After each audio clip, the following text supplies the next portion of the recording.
Igreja, nós acabamos de cantar que Deus é soberano. Ele é soberano sobre a terra, sobre o céu. Ele é um Senhor absoluto. E apesar dessa glória toda, Ele se importa comigo e importa com você. E é sobre isso que a gente vai conversar um pouco essa noite. Vamos orar para que Deus toque no nosso coração? Senhor nosso Deus, nós estamos aqui, Senhor, pedindo que o Senhor nos use. Que o Senhor, ó Deus, fale aos nossos corações nessa noite. Que a Tua palavra encontre terreno fértil, Senhor. Que as pessoas possam se sentir abençoadas por aquilo, ó Deus, que vai ser ministrado nessa noite. A Tua palavra é rica, a Tua palavra é poderosa. Então, que o Seu Espírito Santo faça com que ela encontre corações dispostos a Te ouvir e a aprender de Ti. Abençoe-nos nesta noite, eu te peço, em nome de Jesus. Amém. Amém. Depois de procurar bastante qual texto estudar com vocês, essa noite eu fiz uma opção por refletirmos sobre um dos salmos. O Dionísio, há 2 domingos atrás, pregou sobre o Salmo 25, e eu depois fui lendo aquele salmo, porque ele falou muito ao meu coração, e eu vi lá, tem 10 vezes a palavra Senhor naquele salmo. Eu achei muito, muito bonito. Aí eu fui procurar, que eu queria também falar alguma coisa a respeito disso. O livro de Salmos, ele foi escrito durante 1000 anos, porque desde Moisés escreveu alguns salmos, e depois do cativeiro também nós tivemos alguns salmos escritos. São 150 capítulos esse livro, que eles são divididos de verdade em 5 grandes livros que compõem os salmos. 1 e 2 é a introdução, aí depois, a partir do 3 até o 150, ele é organizado por temas, né, por grandes temáticas, né? O livro de Salmo, ele é chamado por alguns teólogos de divã de Deus, porque nesse livro, Deus fala, mas Deus permite que o homem fale. Os salmistas falam de Deus e falam com Deus, não é? E isso faz toda a diferença. Nós temos salmos preciosos, por exemplo, se eu começar aqui o Salmo 4, né, que é conhecida como oração da noite. Em paz me deito e me levanto, porque só Tu, Senhor, me fazes repousar em segurança. Se eu pedisse para vocês terminarem, eu tenho certeza que a maioria aqui saberia desse salmo, né? O Salmo 3, oração da manhã. Eu me deitei e dormi e acordei, porque o Senhor me sustentou. Mas nós temos aí 3 salmos preciosos, 22, 23 e 24, que tem como temática o Senhor Jesus Cristo. São textos messiânicos, que tem como figura central Cristo Jesus. E eu quero lembrar a vocês que Davi, por exemplo, que escreveu o Salmo 23, ele viveu 1000 anos antes de Cristo. Mas ele já traz, pela fé nas promessas que o Senhor tinha para ele, ele já traz a revelação de como que seria esse Senhor da vida dele. O Salmo 22 retrata o sacrifício e a humilhação de Jesus. Ele começa assim: Deus meu, por que me desamparaste? Fala perfeitamente com aquilo que Jesus, né, dialoga com aquilo que Jesus falou na cruz.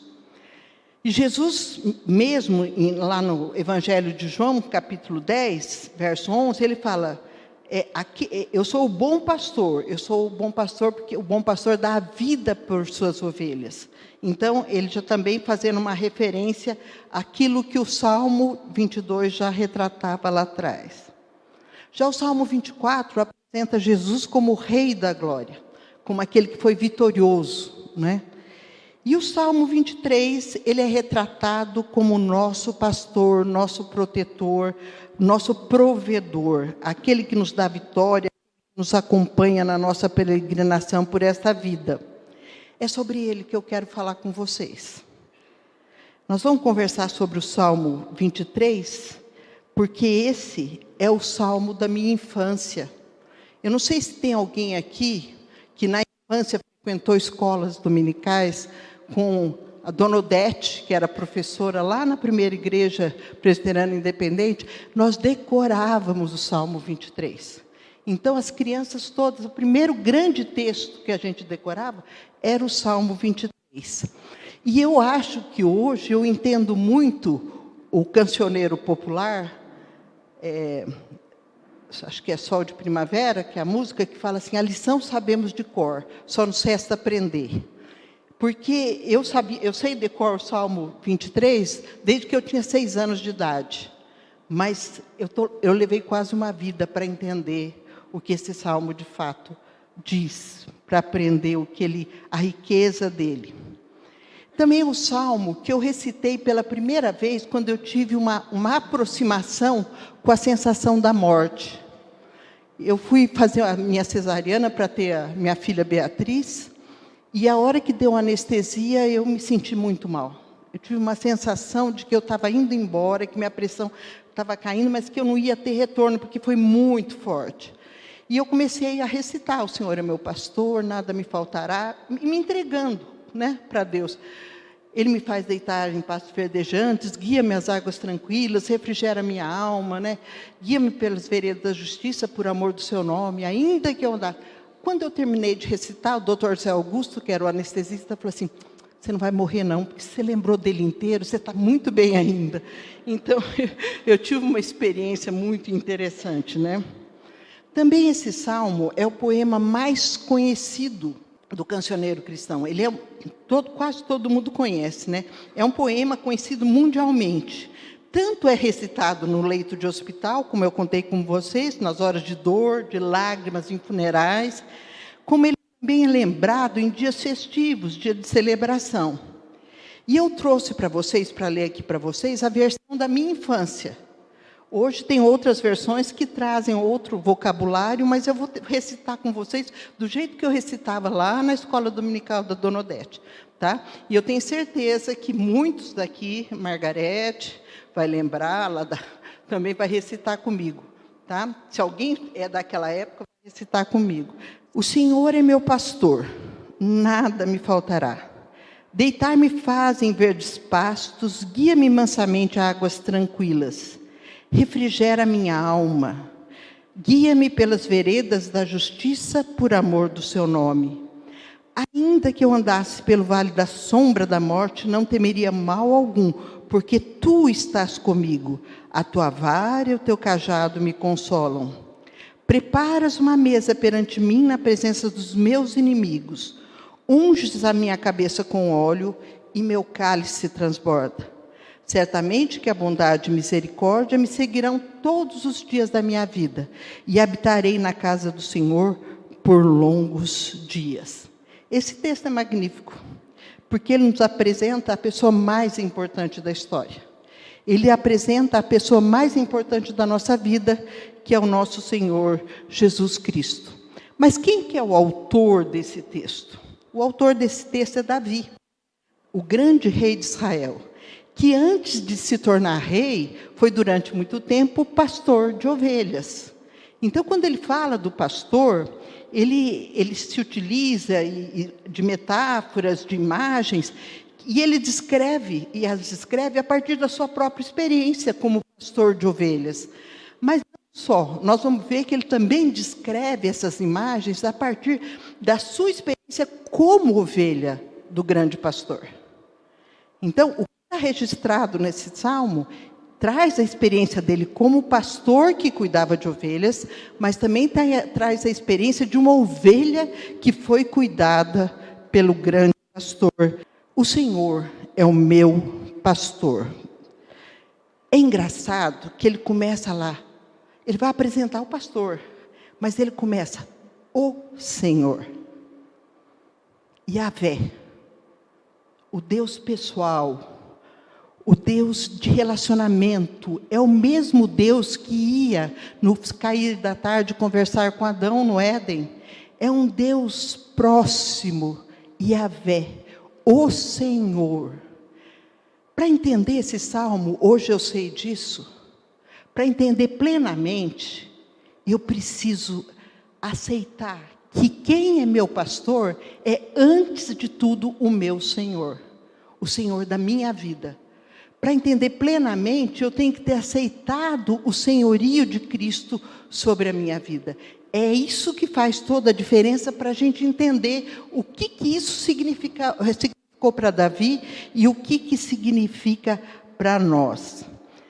Davi dá o nome de Javé, Jeová, da mesma forma como Jesus é conhecido e reconhecido no Novo Testamento. O Deus autoexistente, o Deus da aliança, aquele que é imenso, como nós cantamos aqui, infinito, eterno, imutável, onipotente, onipresente, onisciente, soberano. É o Deus soberano. Antes de conhecer a Deus como seu pastor, Davi o reconhece como Senhor, o dono da sua existência, aquele que decide e orienta todos os seus passos.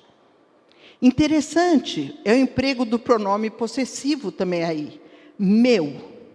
Nesse primeiro verso ele fala, o Senhor é o meu pastor. O que Davi está explicitando aqui é o tipo de relacionamento que ele tem com o seu Senhor. Eu sou dele, mas ele é meu.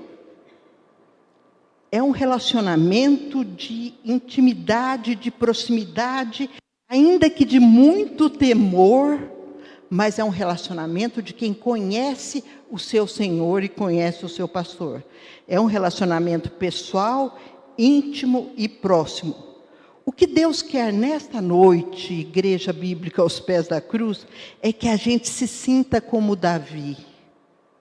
Que a gente também tenha como pastor da nossa vida, aquele que é provedor, aquele que cuida, que ele também seja principalmente o Senhor da nossa vida.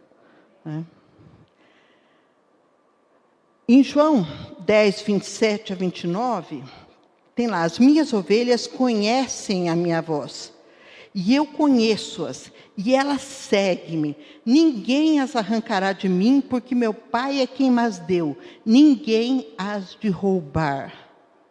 As ovelhas conhecem a voz do pastor.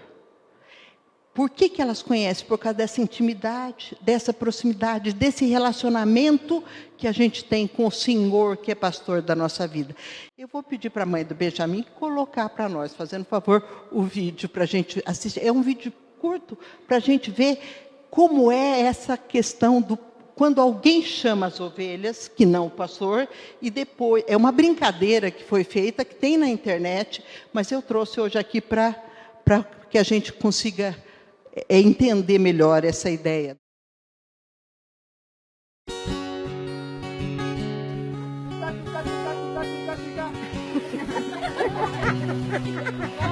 One more time. Oh, one is.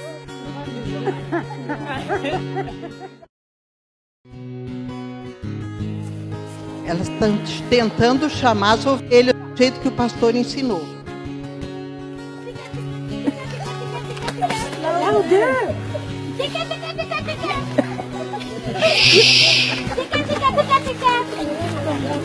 Isn't that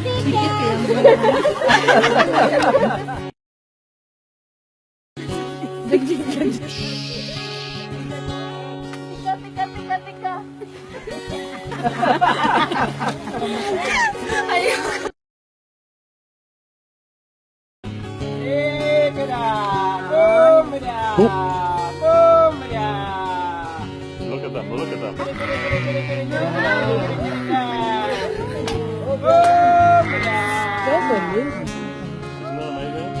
They are coming. Oh my God. Woo! Oh my God. I can't believe it. Oh my God. He's still right voice. Oh my God. This is amazing. One more.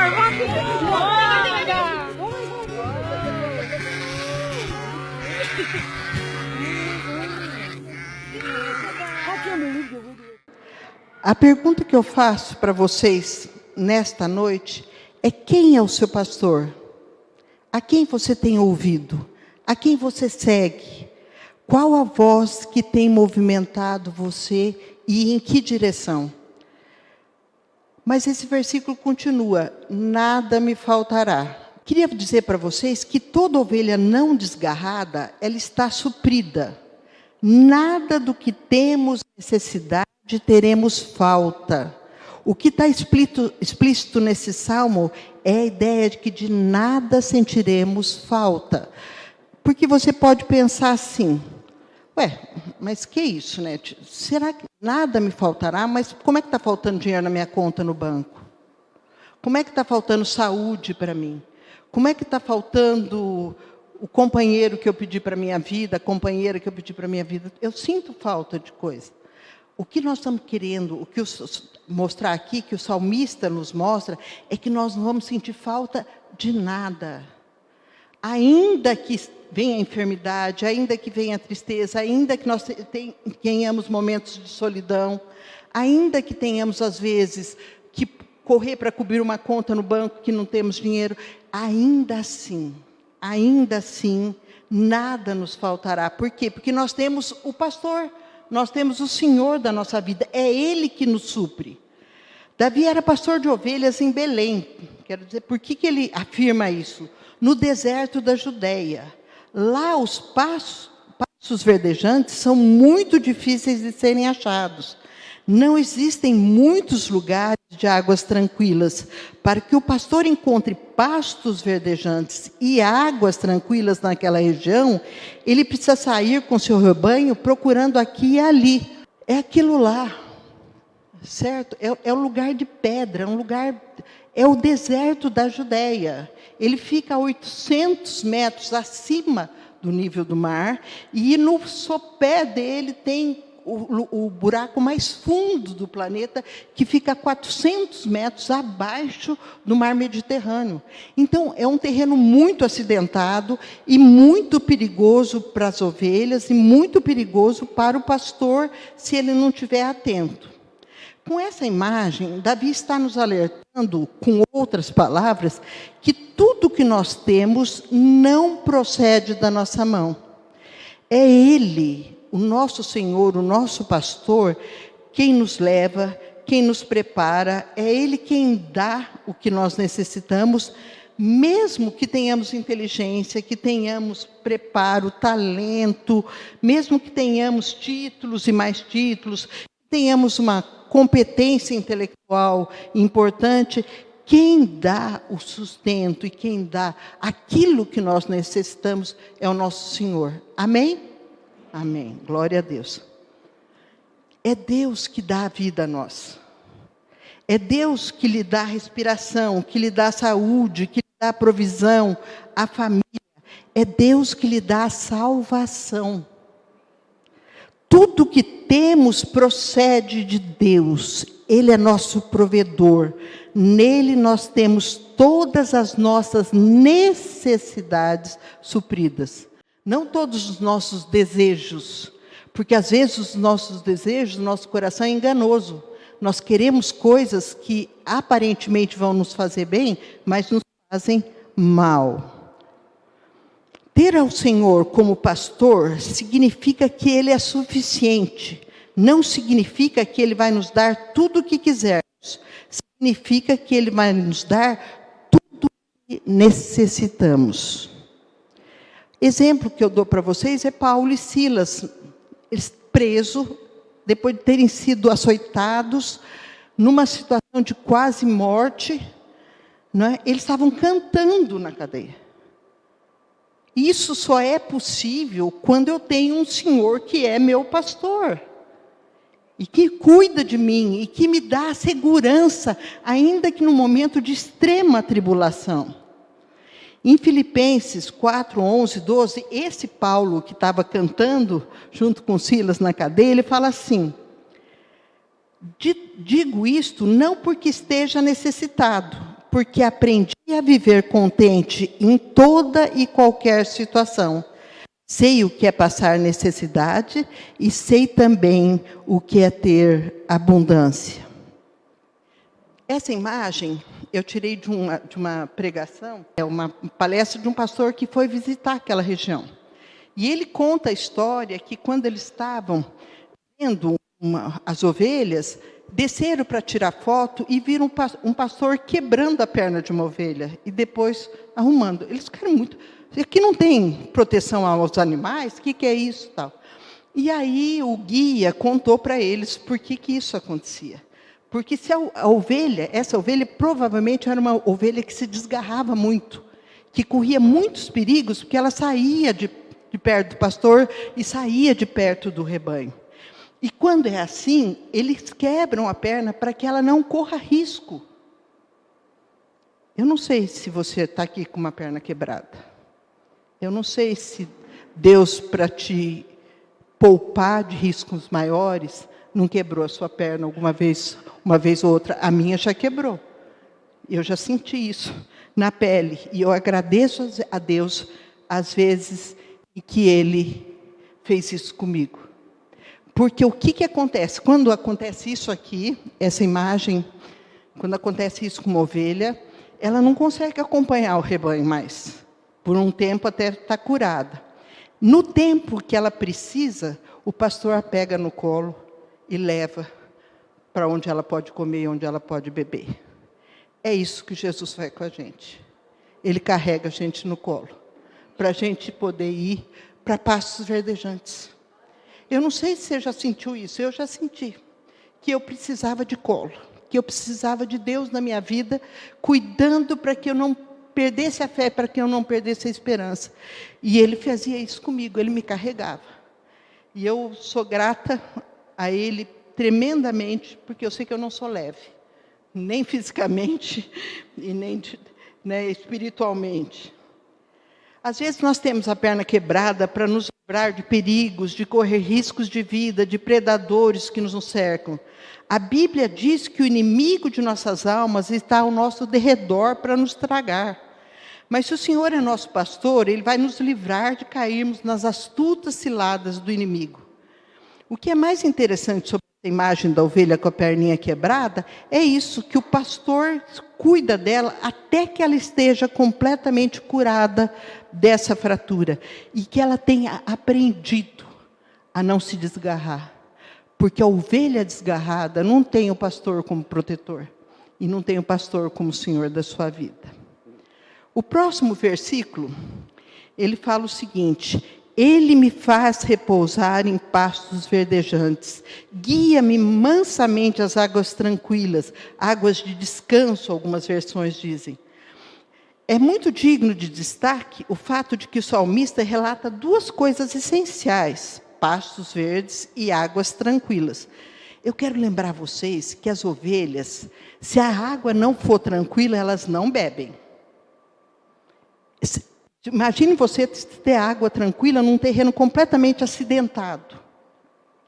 Mas se tiver corredeira, elas não entram, elas têm medo, a ovelha é muito medrosa.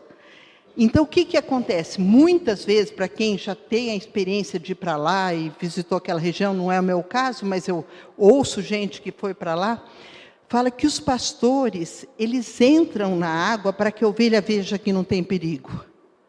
Eles vão para o lugar para que elas possam sentir segurança. Ele vai. E eu vejo que foi isso que Jesus, isso que Deus fez com a gente, né? Ele se fez homem. Ele veio até nós. Ele sabia que nós não tínhamos condição de nos salvar por nós mesmos. Então, o que Ele fez? Ele veio até nós para que nós pudéssemos ser salvos, né? É isso que Jesus nos dá. Tudo o que precisamos para viver. Nele vivemos, nos movemos e existimos. O salmista vivenciou essa provisão das necessidades, tanto na perspectiva do pastor, como eu disse para vocês, que era de achar pastos e água para suas ovelhas, né? Mesmo em terrenos hostis, tudo isso, mas também na perspectiva de ser ovelha. Quando Davi foi proclamado, foi ungido rei pelo profeta Samuel, ele passou a ser perseguido por Saul. E sofreu uma perseguição feroz, uma perseguição mesmo que punha em risco a sua vida de uma forma muito intensa. Tanto é que ele foi se refugiar na cidade de Gate. A cidade de Gate era onde existia a população que mais odiava Davi, porque era a cidade do gigante Golias. Ele tinha matado o gigante Golias, que era o herói daquela cidade. Pois ele estava correndo tanto risco que o lugar que ele achou para se refugiar. Depois ele vai para a caverna de Absalão, mas ele foi antes para a cidade de Gate. Então, ele também precisou, Davi, como servo, como ovelha, ele também precisou muito da proteção do Senhor. O Senhor esteve com Davi em muitos momentos desesperadores como este. E na companhia e dependência do Senhor, ele nada sentia falta. Não é que a vida dele era fácil. A vida dele era repleta da presença do Senhor. E isso lhe dava segurança. O salmista, nesse verso, é engraçado que ele utiliza o pronome pessoal, né? Ele, sempre, vocês podem ver que desde o começo, o Senhor, Ele é o meu pastor, Ele não deixa que nada me falte. Quem é o sujeito da ação é sempre Deus, não é isso? No próximo versículo, refrigera minha alma, guia-me pelas veredas da justiça, por amor do seu nome. A ideia que eu quero enfatizar aqui é que a ovelha é um animal muito dependente. Aliás, a metáfora aqui é perfeita, porque enquadra-se bem para entender que nós somos ovelhas.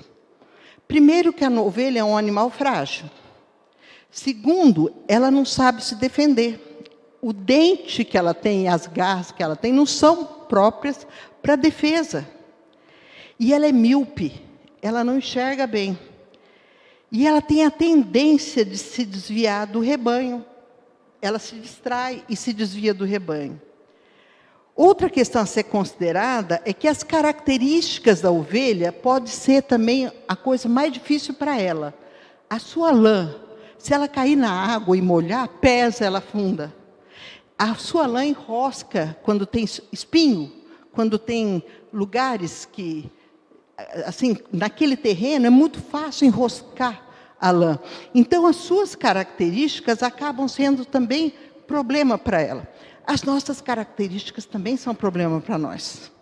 A nossa natureza humana, a nossa fragilidade diante das coisas do mundo, o nosso jeito de encarar a vida e de dificultar, às vezes, e de lutar contra nós mesmos, também acabam por nos podar. Nós acabamos podando a nós mesmos pelas nossas próprias características, né? Muitas vezes a ovelha se machuca, se fere, ela cai no buraco, ela não sabe se levantar, não tem forças.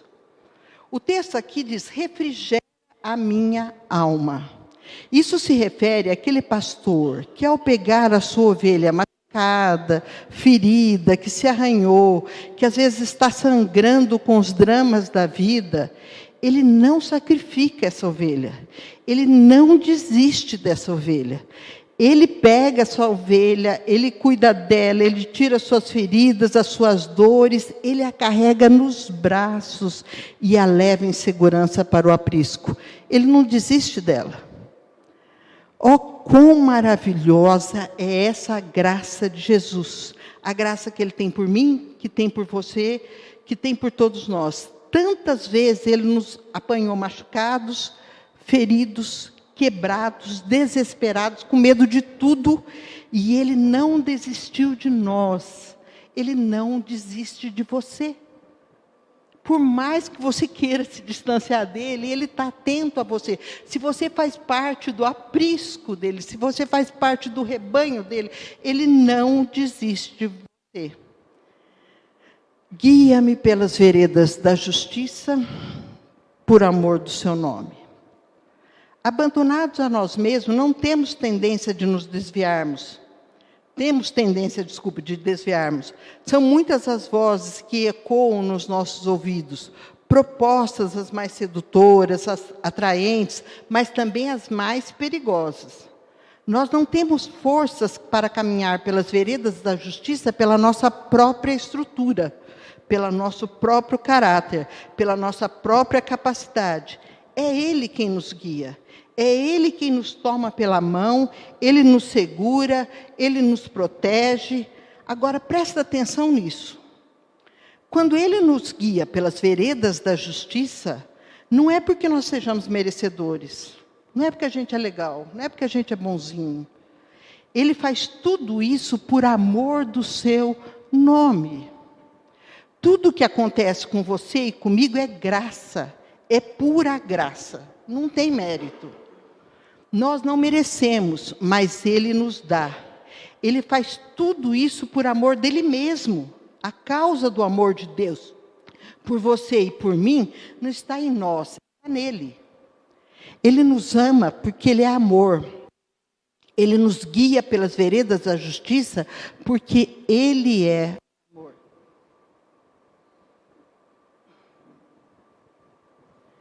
Quero enfatizar que quando Ele nos leva pelas veredas da justiça, passamos a buscar uma vida digna de servos do Senhor.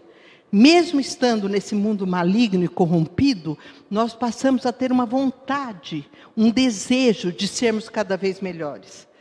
Mas há uma outra verdade nesse texto, e a outra verdade é que Jesus é o seu pastor e você não precisa ter medo da morte.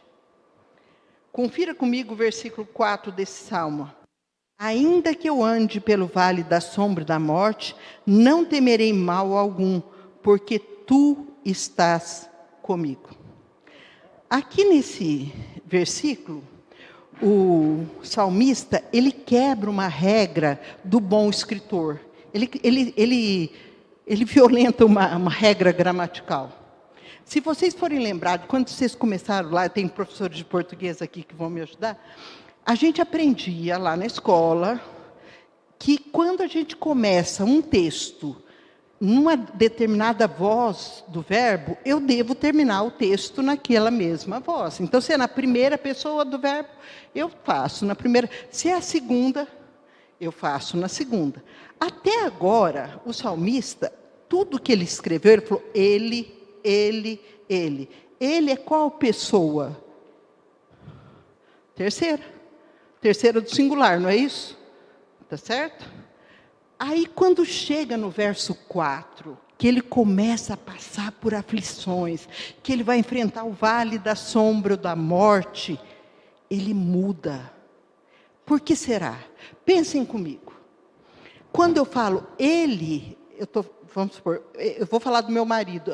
O Eliseu, ele, porque ele, eu não estou falando com ele, eu estou falando dele. Eu estou falando de alguém. Quando eu uso a segunda, o tu, nós aprendemos lá na escola também, que é alguém que está perto de mim, é meu interlocutor próximo. A hora que eu estou passando pelo vale da sombra da morte, tu estás comigo. Ele quebra a regra gramatical para explicar o caráter do Deus que você serve. O nosso Deus é tremendo. Ele, quando nós precisamos, Ele está do nosso lado. Ainda que nós não enxerguemos, que muitas vezes a nossa falta de fé, o nosso descuido, ou o nosso desespero é tanto que nós acabamos não lembrando disso. Mas, ainda que eu andasse pelo vale da sombra da morte, não temeria mal algum, porque tu estás comigo, do meu lado. Não estou falando de alguém, estou conversando com quem está perto de mim. Explico melhor, né? Se fosse um Deus ausente, se o nosso Deus fosse um Deus ausente, eu falaria dele, mas não falaria com ele. E quando eu estou num momento muito, muito difícil, tu estás comigo. Como já disse aqui para vocês, vamos ver por que o salmista faz isso, né? Por que ele quebra essa regra? Como já lhes disse, Belém fica em um lugar alto, cerca de 800 metros acima do nível do mar, lá embaixo, no sopé do monte, o maior buraco da terra, né? 400 metros abaixo do Mediterrâneo. Portanto, estou falando de uma montanha íngreme, escarpada, desértica, com muitas pedras, muitas cavernas, vales perigosos, ameaçadores. E como pastor, ele tinha que sair com o seu rebanho, cuidando do seu rebanho de tal forma que não corresse risco para alimentá-lo e para que eles fossem saciados, tivesse a sua sede saciada. Davi tinha que sair com seu rebanho por trilhas estreitas à procura de águas calmas.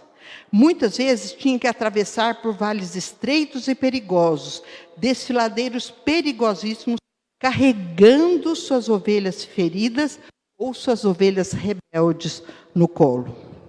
E o salmista, então, olha para esse cenário que tantas vezes ele viveu e os aplica à sua vida, aos muitos riscos que já havia passado. Quantos perigos rondam a nossa vida? Quantas ameaças? Quantas dificuldades? Que talvez você nem tenha conhecimento que você já tenha passado. Quantos riscos você já passou como ovelha? E talvez você ainda esteja passando. Porque você está olhando para um pastor, ele está te conduzindo, então os riscos que conspiram contra a sua vida, ele está tomando conta para que nada aconteça com você. Você crê nisso? Amém. Eu também. Há forças ocultas querendo destruir a nós todos. O salteador, o leão que ruge, serpentes venenosas, o inimigo das nossas almas, seus pecados, as tentações, eles tentam nos tragar, tentam capturar-nos, tentam colocar-nos em situação de risco e morte. Mas o salmista está dizendo que se Jesus é o seu pastor, você não precisa ter medo, porque ainda que você ande por esse vale de sombra e de morte, o Senhor Jesus está com você. Ele nunca abandona as suas ovelhas. Vocês lembram da história da parábola das 100 ovelhas? 99% do seu rebanho estava guardado. As 99 estavam no aprisco. Só uma tinha extraviado. Só que para o nosso Senhor, cada um de nós não representa 1%. Nós representamos 100%. Ele deu a vida dele por nós. Nós somos preciosos diante de Deus. Por isso, Ele está com você nas horas de alegria, Ele está com você na hora de choro, Ele está com você na hora da enfermidade, na hora da saúde. Ele está com você na hora que você tem dinheiro e na hora que você está desempregado. Ele está com você. Ele nunca vai abandonar você se você fizer parte do seu rebanho. Se Ele for o Senhor da sua vida. Mas o salmista prossegue dizendo, né? O teu bordão, a tua vara e o teu cajado me consolam. Algumas versões trazem o bordão. A tua vara e o teu cajado me consolam. O que isso significa? A vara tinha o sentido de cuidar. São dois cuidados básicos que os pastores sempre carregam: a vara e o cajado, né? A vara tinha o propósito de defender as ovelhas e de corrigi-las. E o cajado tinha uma curvatura na extremidade que era para resgatar a ovelha quando ela caía, quando ela se machucava em algum lugar de difícil acesso. Então, ele usava isso, né? Então, eu quero dizer que isso traz consolo para a minha alma, e eu acho que para vocês também. Saber que nós somos fracos, nós caímos, nós nos desencontramos, nós vamos para lugares inacessíveis, às vezes, para Deus, longe de Deus, não inacessível para Ele, mas longe dEle. Nós não temos forças para enfrentar os perigos que nos entrincheiram, que nos espreitam, mas o nosso pastor caminha conosco. Quando os inimigos tentam nos devorar, ele sai em nossa defesa. A sua vara é poderosa, é a vara que impede a fúria do inimigo e que destrói as suas artimanhas. Ninguém pode resistir ao seu poder para nos defender, para defender o seu povo. Mas é consolador saber que quando a gente tropeça, se machuca na vida, se desvia do verdadeiro caminho, Ele não desiste da gente.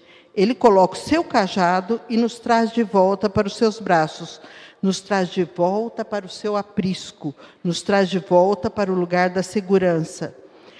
Que bênção é saber que o nosso pastor é nosso defensor, nosso restaurador, nosso salvador, né? No versículo 5, consta: preparas uma mesa perante mim na presença dos meus inimigos. Neste mundo nós temos muitos inimigos, fortes, poderosos, perigosos, ardilosos, alguns visíveis, mas a maioria invisível, porque a nossa luta não é contra a carne e o sangue, é contra as potestades, né? Nós não temos força para alcançar vitória, é Deus quem nos dá a vitória. A nossa vitória já está garantida, já está selada. Nós somos mais do que vencedores por meio daquele que nos amou. por isso que preparas uma mesa perante mim, na presença dos meus inimigos. Ele prepara a mesa e nós estamos assentados com Cristo nas regiões celestiais. Acima de todo principado e potestades, nós já somos mais do que vencedores. A nossa vitória foi conseguida, foi conseguida na cruz do Calvário. A vitória sobre o pecado foi na cruz do Calvário que nós a recebemos. A vitória sobre a morte foi no túmulo vazio. O túmulo vazio é a vitória sobre a morte. Ele adquiriu, quando deixou o seu túmulo vazio, a nossa vitória sobre a morte. Ele derrotou o diabo e suas hostes. Nós somos mais do que vencedores nele. Amém? Unges a minha cabeça com óleo. Essa não é uma unção do sacerdote, do rei. É uma unção da honra. Alguns teólogos falam que ele está se referindo àquele óleo que se passava na cabeça da ovelha para que as moscas e tudo mais não viessem para agredir. Era mais um cuidado. Mas eu gosto de pensar, pelo contexto do texto, que ele está falando do óleo da unção mesmo. O Senhor não apenas salva você, Ele restaura você, mas o Senhor também honra você. O Senhor unge a sua cabeça com óleo. Que verdade bendita! Você é precioso para Ele. Você é filho de Deus, você é herança de Deus, você é propriedade exclusiva de Deus. Você é a menina dos olhos de Deus. Ele comprou você com o preço do sangue do Filho dele. Olha, que preciosidade, que coisa mais cara e mais preciosa do que a própria vida do seu filho, né? Então é muito importante você entender que valor você tem para o coração de Deus. Talvez muitas vezes, nas circunstâncias adversas da vida, você se sentiu machucado, ferido, com a autoestima lá no chão, com um complexo de inferioridade. E o Senhor está dizendo para você, não, você é precioso para mim, você é amado do meu coração. Eu amei você antes da fundação do mundo. Ele nos amou e nos elegeu antes da fundação do mundo. Eu entreguei meu filho para morrer no seu lugar, para lhe dar a vida eterna. Eu coloquei o meu Espírito em você. O Espírito de Deus habita em nós. Olha o valor que temos diante de Deus. Eu coloquei o meu Espírito em você. Eu vou levar você para reinar comigo, na minha presença, para que você desfrute a minha glória, a minha comunhão, a intimidade comigo. Então você é precioso para Deus. Preciosíssimo. O meu cálice se transporta. Eu acho curioso, porque nós estamos vivendo um mundo difícil. Tantas más notícias, tanta coisa ruim a gente vivendo e sabendo tanta tristeza, pessoas tirando a própria vida, dores, doenças que nós não conseguimos dar conta, tudo isso. E o texto fala, né, que ele transborda o nosso cálice. Isso é alegria. Esse tem o sentido da alegria. O transbordar o cálice tem essa figura por trás, que ele nos dá alegria. Neste vale de lágrimas, o Senhor está dizendo que quando Jesus é o nosso pastor, há uma alegria indizível e cheia de glória. Uma alegria que se tempera com lágrimas, que coexiste com a dor, que não se despede da sua alma, porque você vivendo uma turbulência, ventos contrários, tempestades violentas. Não, é uma alegria que sobrevive diante dos dramas da vida. Essa alegria que Jesus promove não é uma alegria rasa, epidérmica, mas uma alegria profunda, real, consistente. Esta é a alegria que Jesus, o bom, grande, supremo pastor, tem para lhe oferecer. Vamos para o último versículo? Bondade e misericórdia certamente me seguirão todos os dias da minha vida, e habitarei na casa do Senhor. Algumas versões falam para todo sempre, outras, como essa que eu trouxe para vocês, por longos dias. É maravilhoso a gente entender isso, que na jornada entre o berço e a sepultura, vivemos aqui como peregrinos, passando por despenhadeiros perigosos, os vales sombrios, pinguelas estreitas, pântanos, mares, desertos. Teremos muitas lutas, mas Deus escalou 2 irmãs gêmeas, 2 guarda-costas poderosíssimas, 2 guarda-costas poderosíssimas, para tomar conta de todos os meses, todos os anos da nossa existência. De um lado, a bondade, do outro lado, a misericórdia. A cada dia, sem sequer que você tenha ainda se levantado, essas 2 guardiãs já estão do seu lado. Bondade e misericórdia. Bondade é aquilo que Deus dá a você e você não merece. Misericórdia é aquilo que Deus não lhe dá e você merece. Eu não mereço a salvação e Deus me concede salvação. Isso é bondade. Eu mereço o juízo de Deus e o castigo. E Deus suspende o juízo e me oferece perdão. Isso é misericórdia. Talvez você pergunte, Nete, isso é graça? Sim, a graça é essa bondade ativa de Deus. É difícil para nós, na nossa natureza humana e pecaminosa, entendermos a graça de Deus. Nós nos acostumamos com a troca, com a meritocracia, com o toma lá da cá. Não é? E aí Deus, em sua infinita bondade e misericórdia, nos alcança. Para entender essa questão, eu gosto muito de uma ideia que o Marcelo Galberto que ensinou para nós, que eu até acho que já comentei aqui alguma vez que a gente conversou, porque eu gosto muito dela. Ele fala a diferença entre graça, misericórdia e justiça, porque Deus é justo, Deus é misericordioso e Deus é gracioso, as 3 coisas. Então ele falou assim, ele explica desse jeito, como é que a gente entende a justiça de Deus? Por exemplo, eu vou lá, estou em casa, né? E aí meu filho, Pedrão, na época que ele era adolescente, lá, Pedro, arruma o quarto antes de sair, senão você vai ficar de castigo.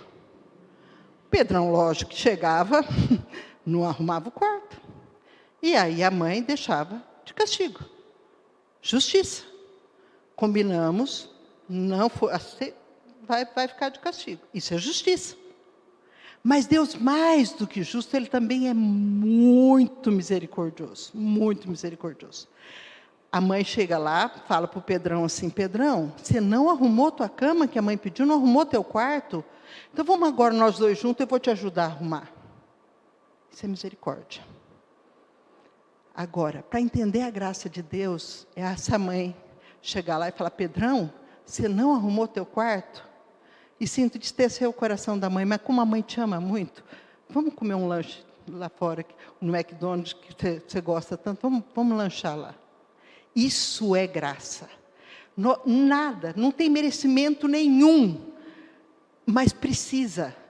A graça não é o que nós merecemos, mas é o que nós precisamos. Sem a graça dele, nós não conseguimos nos libertar de nós mesmos, dos nossos pecados. Deus tem para você graça, e tem para você bondade, e tem para você misericórdia. Quando a jornada aqui terminar, então caminharemos com Cristo para sempre, por longos dias. A palavra, na tradução, é para sempre mesmo, né? Ele nos toma pela mão e nos leva para vivermos com Ele na eternidade. O fim da nossa vida não é o túmulo gelado. A sepultura não é o nosso último endereço. A morte não tem a última palavra.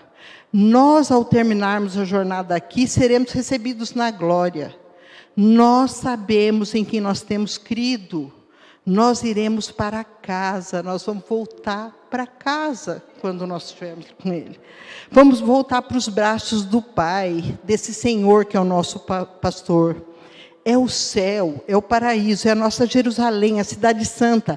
É o lugar onde não vai ter mais choro, não vai ter mais dor, não vai ter mais luto, não vai ter mais despedida, não vai ter mais cortejo fúnebre, não vai ter mais enfermidade. Nós estaremos para sempre com o Senhor, reinando com Ele, desfrutando da glória dEle, vendo a sua face para sempre e sempre e sempre. Igreja Bíblica aos pés da cruz. Nessa noite de culto a Deus, A verdade mais bendita e consoladora que podemos ter é saber que o bom, o grande, o supremo pastor dessa igreja é nosso amado Salvador, nosso bendito Redentor, o amado da nossa alma, Jesus Cristo, nosso Senhor. E se minha mãe tivesse aqui, ela ia falar: e o que ele merece, igreja?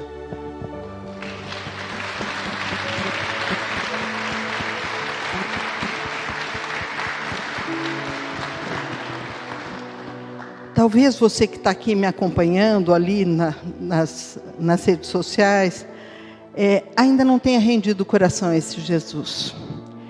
E você pode ser ovelha dele. Hoje você pode fazer parte do rebanho de Jesus e da família de Jesus Cristo. Eu quero te convidar, se você ainda não se entregou, se ele ainda não é o Senhor da tua vida, eu quero te convidar para você fazer isso. Não perca tempo. Não existe nada melhor do que ser amigo de Deus.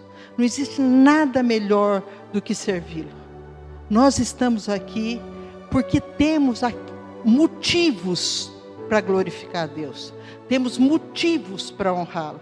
Porque a sua bondade e a sua misericórdia têm estado presente nas nossas vidas. Amém? Então nós vamos agora orar, e eu quero que você faça essa oração aí, particularmente, se você ainda não tem esse Jesus como teu Salvador, que você se proponha nesse momento: eu quero entender melhor quem é esse pastor, eu quero que você fale isso, eu quero entender melhor como é que esse senhorio dele sobre a minha vida. Amém? Senhor nosso Deus, que salmo precioso. O Senhor é o nosso pastor, e não é qualquer pastor, é o Senhor. É aquele que cuida de nós, aquele que não desiste de nós.